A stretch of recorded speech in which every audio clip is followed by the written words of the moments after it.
اهلا بكم في برنامج باكورد.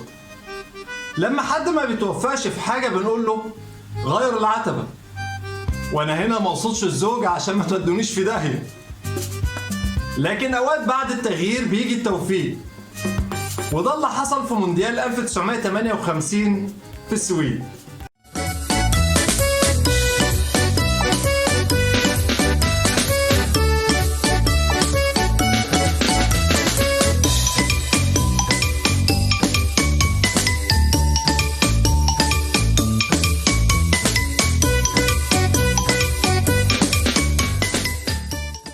في التصفيات المؤهلة لمونديال 1958 اتعمل تقسيم إقليمي لأول مرة، واتعملت مجموعة تخص آسيا وأفريقيا، وتأهل ليها مصر، السودان، إندونيسيا، والكيان الصهيوني أو اللي ما يتسموش.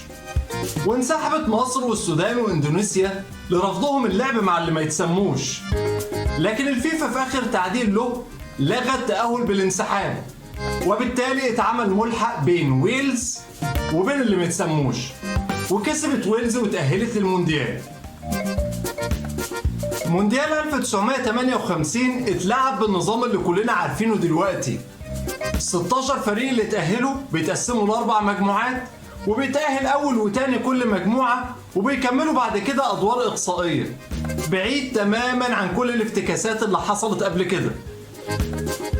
مونديال 1958 شهد أول مباراة تنتهي بدون أهداف في تاريخ المونديال، في التعادل السلبي اللي حصل بين البرازيل وإنجلترا، وكمان شهد ظهور قفازات حراس المرمى لأول مرة، وكان الحارس السوفيتي ليف ياشين الملقب بالعنكبوت الأسود هو أول حارس يظهر بقفازات، ولقبوه بالعنكبوت الأسود لأنه كان بيلبس أسود بالكامل حتى القفازات.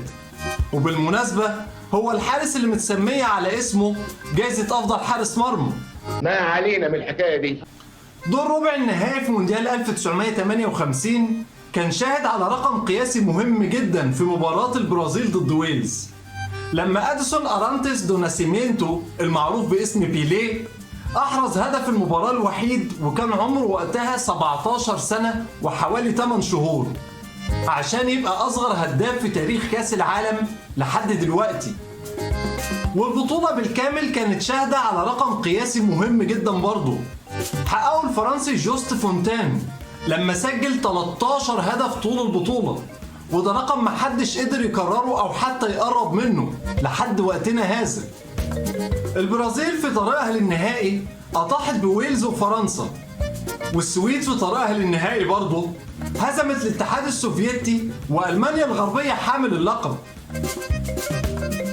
البرازيل بزيها الرسمي الفيردي أماريلا الأصفر فأخضر، والسويد بزيها الرسمي الأصفر، عملوا مشكلة لمنظمي البطولة. الاتنين اتأهلوا للنهائي وكل فريق متمسك باللعب بزيه الرسمي، فكان لازم تتعمل قرعة. نتيجة القرعة كانت إن السويد هتلعب بالأصفر والبرازيل هتلعب بالزي الاحتياطي بتاعها.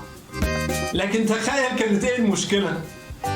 البرازيل اصلا ما جابتش معاها زي احتياطي، فطلبوا من عامل اوضه اللبس بتاع المنتخب انه ينزل يشتري لهم طقم احتياطي، واكدوا عليه اشتري يا ابني اي لون يعجبك، بس ابوس ايدك بلاش الابيض، انت عارف لعنة الابيض من ايام نهائي المراكانا. أبيض لا أبيض لا.